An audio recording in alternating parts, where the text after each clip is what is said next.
Ya, Anda masih bersama kami di Apa Kabar Indonesia Malam. Sekarang giliran saya juga ingin tahu Pak Ahyar, nih kira-kira babak akhir dari kasus pembunuhan Vina dan Eki seperti apa? Karena sekarang kemudian ada fakta-fakta baru yang muncul juga, termasuk juga kemarin kan Peggy Setiawan sudah bebas. Oke, tapi Saka Tatal akan menempuh sidang PK nanti tanggal 24 Juli 2024. Nah, kalau misalnya itu juga dikabulkan, nampaknya Ibtu Rudiana juga semakin terdesak. Gimana nih Pak Ahyar?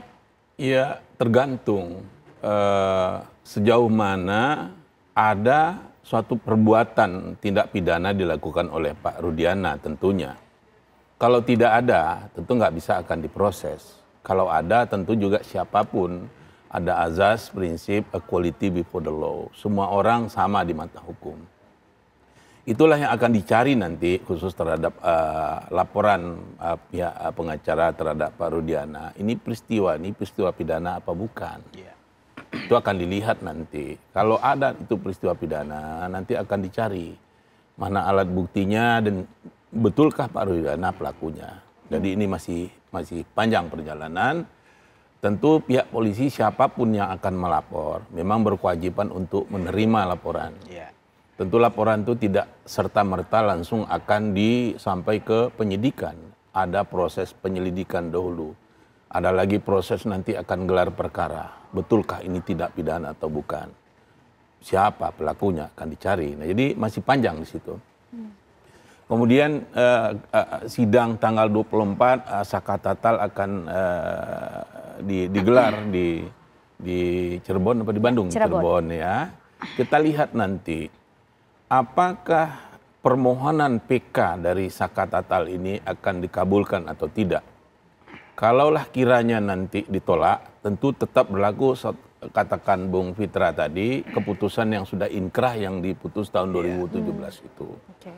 Tapi kalau dikabulkan permohonan dari PK-nya Saka Tatal ini tadi, tentu membatalkan putusan yang terdahulu. Nah, kalau itu yang dibatalkan, banyak terbuka kemungkinan. Siapakah di antara orang-orang yang berdelapan, ya ada 8 kan 7, ini sebenarnya yang juga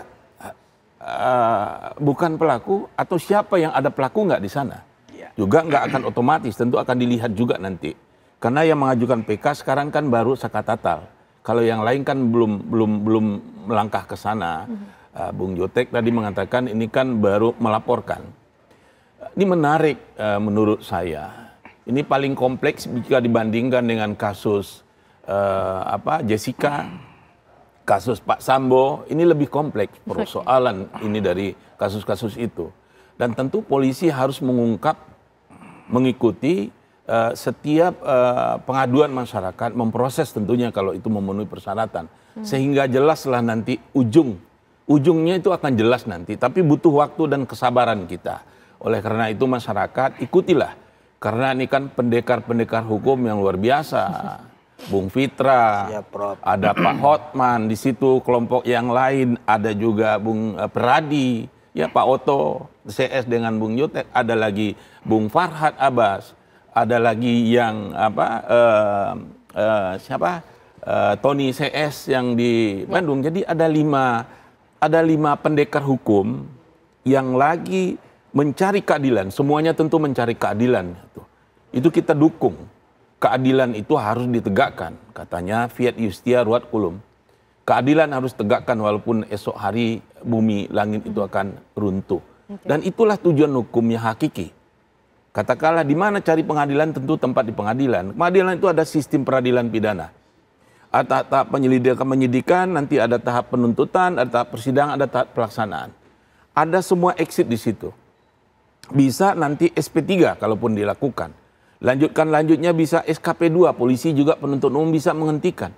Dilanjut lagi nanti juga bisa dibebaskan oleh pengadilan. Jadi nggak semua berujung ke dalam ujung keempat subsistem peradilan pidana di lembaga pemasyarakatan orang bersalah.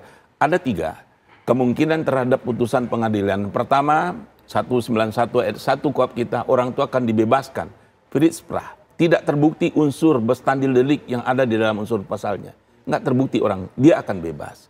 Kemudian ada yang 191 ayat 2 dilepaskan onslaught van arrest vervolging. lepas dari segala tuntutan hukum. Kapan ini terjadi? Dia terbukti melakukan tindak pidana, akan tetapi ada dasar penghapus atau pemaafnya dia. Dia nggak juga masuk ke penjara. Yang ketiga adalah khestrah, orang itu akan dipidana. 193 KUHP kita, apabila terbukti melakukan tindak pidana tidak ada dasar penghapus pemaaf, inilah yang akan. Jadi hanya satu di antara kemungkinan. Ini sedang berproses. Karena ada keraguan terhadap putusan yang kasus tahun 2016 di situ, ada keraguan di situ. Dan ini kan dibuka. Memang KUHP kita membuka jalan di situ. Kalau adalah katakan peradilan yang sebelumnya itu salah, ada koreksinya di mana? Melalui nama lembaga yang peninjauan kembali yang dibuka dengan kasus Senkon dan Karta. Nah, ulang lagi, kasus peninjauan kembali ini dahulu ada, kemudian dicabut. Oke. Jadi hukum acara kita RBG atau HIR, Reglamen Indonesia yang diperbaharui dulu, nggak ada mengatur. Ada Senkon dan Karta, ini nggak benar juga. Ternyata ada yang mengaku dia berbuat, ini nggak bersalah. Kan nggak boleh menghukum orang yang tidak bersalah. Lebih bagus menghukum membebaskan orang yang bersalah daripada yang bersalah. Nah, inilah langkah yang akan ditempuh nanti. Ada beberapa kemungkinan. Dan kita bersabar mengikuti. Kita bersabar mengikuti sampai nanti babak akhir, Bung Jutek. Ini seberapa penting sih, urgensinya apa keterangan dari Ibtu Rudiana untuk langkah ke depan dari 6 terpidana? Sangat penting lah Mbak Anne, karena Ibtu Rudiana ini kan yang melaporkan pertama, lalu di BAP poin 5 ya langsung menyebutkan nama-nama 11 nama, sehingga itulah yang terjadi. Walaupun kami nggak mengungkapkan fakta lah di sini, apa yang disampaikan Pak Ito semua kita hargai lah. Kita tidak ingin menjelekkan institusi, kami berulang-ulang sampaikan ucapan terima kasih. Institusi Polri membuka diri untuk membuat terang peristiwa ini. Ya kalau kami mau bicara dari rangkaian peristiwa banyak kejanggalan. Kalau bicara bukti, ya kan, selain keterangan saksi, ya kan, tadi dipersoalkan tentang visum, nggak ada autopsi, ya visum 1 dan visum 2, ya kan. Apakah itu ada keterangan, ada darah tersangka di situ? Kalau dikatakan ada perkosaan, apakah spermanya milik siapa? Ya kan, itu kan hanya otopsi ini hanya umum, ya, itu keterangannya hanya saksi. Lalu benda yang digunakan, ya kan, batu atau pisau, apa pernah diuji? Itu darah siapa yang nempelnya? Benar nggak pisau itu yang menusuk ke tubuh korban? Itu yang kami pertanyakan, maka kita uji, kan gitu kan? Kalau memang semua yang kami sampaikan itu tidak mendasar, ya nggak apa-apa, kan gitu kan? Ya silakan saja. Nah, kami kan punya langkah pandangan, tapi hal-hal yang kami sampaikan tolong dijawab dulu. Keterangan Aib dan Dede ini sangat penting karena inilah yang memberikan keterangan kepada Aibtu Rudiana lalu menangkap mereka di SMP Negeri 11. Ceritanya ini bagaimana? Nah, ini kita tunggu gitu kan, apakah masih tetap sama gitu kan. Nah, kami tentu ya sekali lagi saya katakan kami berani melapor ya, tentu pertimbangannya ya sangat dalam ya. Kami punya istilah polisi punya saksi mahkota, ya kami punya saksi mahkota itu, gitu kan? Ya artinya ya tunggulah, gitu kan? Itu yang kami akan hadirkan nanti ketika kami gelar bersama, kan gitu kan? Itu aja Mbak Anne, gitu kan? Jadi kita kan hanya untuk supaya mencari keadilan, bukan menyala-nyalakan siapa, tidak. Ya prinsipnya kalau memang terpidana ini salah, ya jangankan seumur hidup, mau dihukum mati pun kami dukung. Itu penegakan hukum. Sampai saat ini kami berpatokan, kami hormati keputusan sampai inkra. Itu sebabnya saya katakan ini penyidikan yang dilakukan polisi tahun 2016 ini sudah diaminkan oleh jaksa, sudah diaminkan pengadilan negeri tingkat 1 sampai ke kasasi, ya udah 3 kali diuji. Kami hargai itu dan kami berpegang dan menghormati itu. Itu sebabnya kami ingin menempuh juga cara hukum, yaitu melakukan PK. PK ini tentu kami memerlukan bukti baru. Bukti baru ini kamu mulai dari mana? Itulah strategi masing-masing dari pengacara ya. Kami memulainya dari peristiwa itu ada apa tidak dulu, itu yang paling penting. Kalau peristiwa sudah tidak ada, ya tinggal kami formil nanti mengajukan PK kan selesai gitu. Dan itu aja sih sebenarnya Mbak Anne, sederhananya. Baik, Bung Jutek. Pak Ito mungkin memiliki informasi kalau beberapa waktu lalu kita ingat Ibtu Rudiana ini sempat menjalani pemeriksaan dari Propam Polri. Memang ada kejanggalan apa sih Pak? Ada fakta yang terungkapkah dari hasil pemeriksaan itu? Ya baik Mbak, kebetulan saya juga berbicara langsung dengan pemeriksanya dari Propam Polri ya. Mereka juga mengatakan bahwa pemeriksaan Ibtu Rudiana adalah dalam upaya Polri menampung ya tentang bagaimana laporan seolah-olah Ibtu Rudiana ini mempengaruhi penyidikan. Ya tentunya ini kan dalam statusnya sebagai anggota Polri aktif, ini tidak boleh dan dilarang. Tapi kan di sini kita lihat secara manusiawi yang bersangkutan adalah ayah daripada korban. Sehingga hasil daripada Propam Polri itu tidak ditemukan adanya upaya untuk bagaimana mempengaruhi proses penyidikan. Kan lucu ya Mbak ya kalau dikatakan hanya seorang Ibtu Rudiana sudah bisa menciptakan sesuatu kekuatan hukum yang bisa menghukum seseorang. Tadi jelas sekali oleh Pak Ahyar itu sangat jelas ya secara normatif. Kemudian yang saat ini terjadi Mbak itu adalah seolah-olah adanya pengadilan medsos ya. Di mana beberapa tokoh yang mungkin punya akunnya yang banyak diikuti oleh netizennya itu melakukan satu upaya seolah-olah menjadi seorang penyidik gitu. Menyidik pihak-pihak yang terlibat. Ya jelas lah mana ada sih orang maling yang ngaku misalnya istilahnya ya. Ini dijadikan sesuatu pembentukan opini seolah-olah pengadilan terhadap mereka itu salah. Saya kira saya sependapat ya, terima kasih juga kepada Bang Jutek ya bahwa kita tunggu sajalah dari hasil PK. Karena tidak mungkin di dalam PK itu atau peradilan itu ada lagi upaya-upaya untuk memanipulasi atau membuat pemilihan yang sesat ya. Saya kira apa yang sudah dilakukan oleh Propam sampai saat ini memeriksa mulai daripada petugas yang menyatakan bahwa itu kecelakaan tunggal. Kemudian yang kedua seluruh penyidik sudah diperiksa termasuk Kapolres saat itu. Saya sangat tahu karena kebetulan yang memeriksa itu adalah mantan daripada dari Sekpri saya ya. Jadi yang bersangkutan itu juga menyampaikan, ini sudah disampaikan kepada Bapak Irwasum, kepada Pak Kapolri, ya tentunya Polri juga dalam hal ini tidak mungkin akan membela anggota yang salah. Ini sudah dibuktikan dengan kasus besar yang melibatkan anggota Polri yang secara tegas Pak Kapolri mengatakan Polri tidak akan melindungi anggota yang salah. Jadi sesuai dikatakan Pak Ahyar kita tunggu sajalah. Bang Jutek juga tadi sudah fair mengatakan kalau memang ini nanti di PK kalah ya tentunya kita harus menghormati. Sebaliknya kalau menang tentunya Polri juga harus semua pihak yang terlibat harus menghormati keputusan dari pengadilan akhir ini. Demikian Mbak. Oke, Bung Pitra sambil menunggu proses yang berlangsung Barreskrim Polri misalnya menerima laporan ya dari pihak Bung Jutek begitu dari 6 terpidana kemudian nanti kalau saka tatal PK-nya kemudian dikabulkan ini kan kondisi Ibtu Rudiana tentu menjadi satu hal yang penting untuk diperhatikan. Bagaimana Bung Pitra? Saya kira terkait dengan hal tersebut itu adalah prosedur hukum ya. Beliau sebagai pelapor tentunya telah memiliki bukti sesuai dengan pasal 184 ya. Yang pertama saya ingin tanggapi dulu terkait dengan Bung Jutek Bongso tadi katanya kenapa tidak ada tes DNA darah siapa itu kan gitu. Perlu diketahui di sini bahwasannya peristiwa tersebut terjadi pada tanggal 27 Agustus 2016. Sedangkan baru dilaporkan itu tanggal 31 Agustus 2016 dan almarhum ini dimakamkan pada tanggal 28 Agustusnya.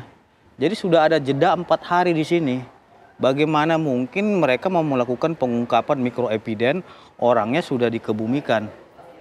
Gitu. Jadi kita juga janganlah meminta hal yang aneh-aneh yang tidak didapat juga. Ini pemeriksaan yang sangat rumit sekali penyidikannya. Nah, pengungkapan melalui mikroepiden tentu itu akan susah dilakukan. Akan tetapi kalau pengungkapan melalui makroepiden itu yang sedang berjalan saat ini. Nah, karena apa? Ibtu Rudiana juga wajar dia merasa curiga atas kematian anaknya. Karena pada tanggal 27 itu beliau diberitahukan laka lantas. Nah, dia melihat kondisi anaknya itu kematiannya itu sangat tidak wajar sekali. Terus besoknya sudah dimakamkan dan pada tanggal 29 itu dia cek kondisi kendaraan anaknya itu apakah memang itu rusak, ternyata tidak rusak. Gitu loh, hanya lecet saja.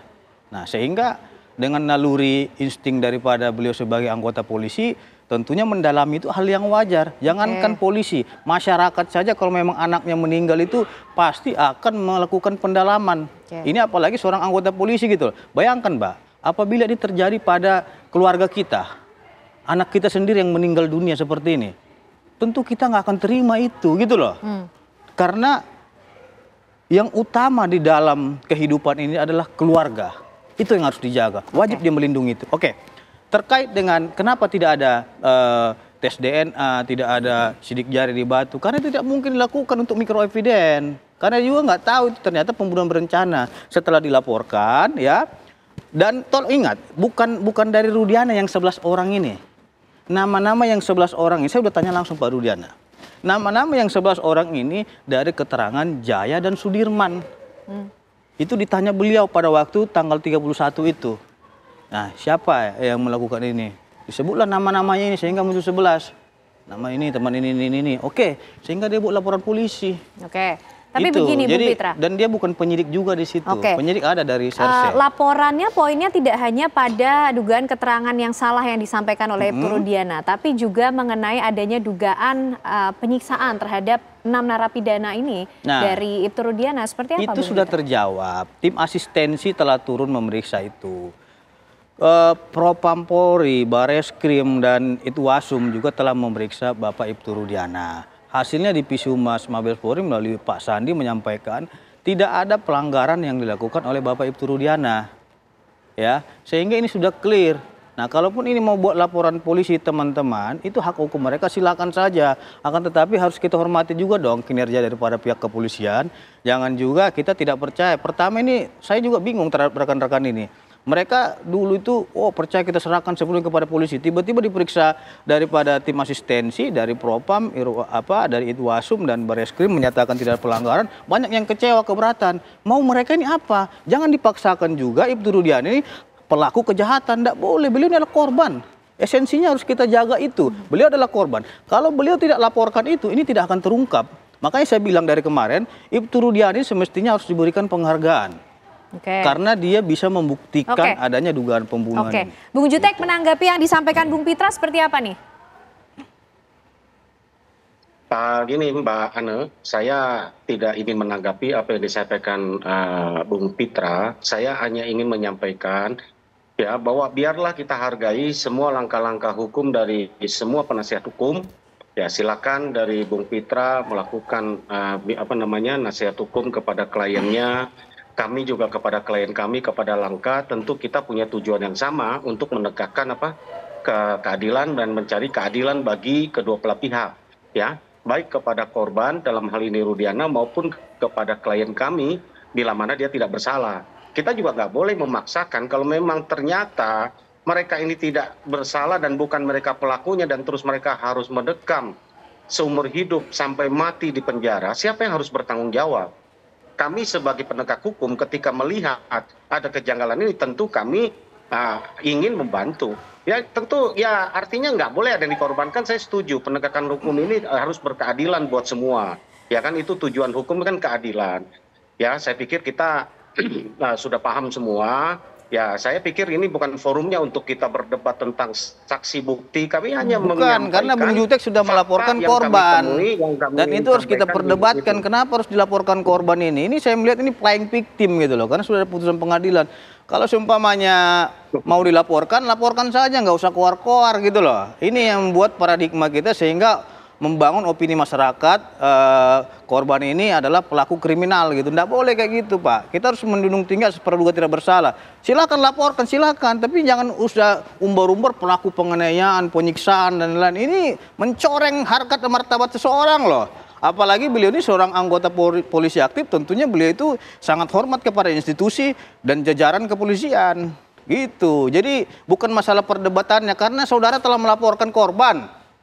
Bagaimana kalau anak saudara terjadi seperti itu, meninggal dunia? Terima nggak gitu loh? Kita harus pakai hati nurani juga Pak. Ini saya lihat ini semakin hari saya lihat kok arahnya kepada korban, seolah-olah korban yang salah gitu loh. Dulu kita komitmen dan tegas, ya tangkap pelakunya, tangkap pelakunya. Setelah ditangkap oleh polisi, tiba-tiba nih bela terpidana, bela terpidana. Ini apaan gitu loh? Ayo dong kita buka hati kita, move on. Jangan seperti itu caranya. Kalau memang saudara masih bertanya-tanya, silahkan tanya kepada saya terkait dengan Ibtu Rudiana. Atau setidaknya tanya penyidik. Tanya keluarganya. Bukan hanya mempidanakan orang. Ingat, pidana itu sifatnya adalah akhir. Ultimum remedium. ya harus kita hormati itu. Bukan segalanya tentang mempidanakan seseorang itu. Oke, nanti Bung Jutek juga berhak untuk bicara, tapi usai jeda pemirsa kami masih akan kembali untuk Anda.